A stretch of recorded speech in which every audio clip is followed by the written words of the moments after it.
दोस्तों, करवा चौथ सिर्फ साज श्रृंगार या चांद देखने का त्योहार नहीं है। इस व्रत के पीछे एक ऐसी कथा छिपी है जहां प्रेम, विश्वास और निष्ठा इतने प्रबल थे कि मृत्यु भी हार गई। मान्यताओं के आधार पर अगर आप करवा चौथ की पूजा में व्रत कथा नहीं सुनते हैं तो आपकी पूजा अपूर्ण मानी जाती है। तो आइए इस पावन कथा का आरंभ करते हैं।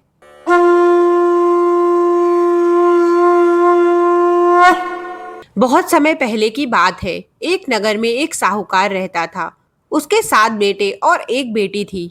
साहूकार की बेटी का नाम सुहागवती था।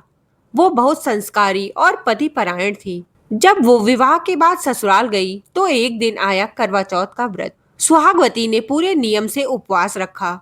सुबह से कुछ भी नहीं खाया और मन ही मन करवा माता से प्रार्थना करती रही कि उसके पति की आयु लंबी और जीवन सुखी हो। शाम को चांद निकलने का समय हुआ और सुहागवती अपने मायके चली गई। सभी बहुएं भी व्रत में लगी हुई थी, हाथों में करवे और चांद की प्रतीक्षा करते हुए। लेकिन जैसे जैसे रात बढ़ी, चांद दिखाई नहीं दिया।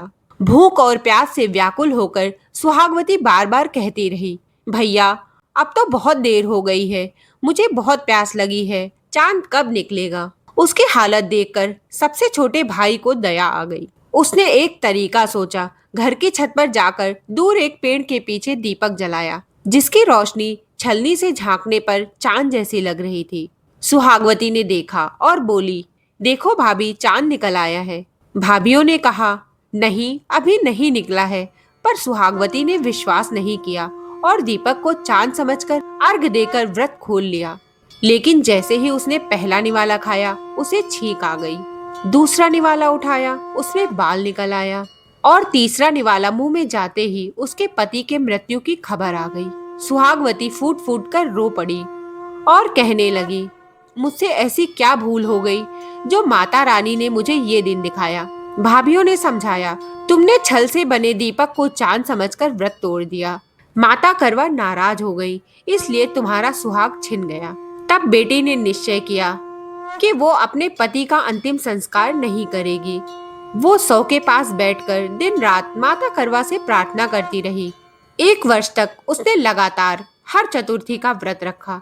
भूखी प्यासी रहकर केवल एक ही प्रार्थना की, हे करवा माता, मुझसे भूल हो गई, मेरे सुहाग की रक्षा करो, मेरे पति को जीवन दो।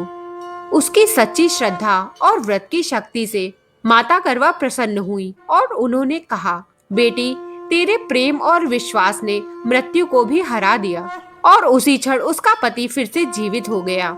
हे माता, जैसे आपने सुहागवती के सुहाग को जीवित करके उसे जीवन दान दिया, वैसे ही आप हम सबके सुहाग की रक्षा करना।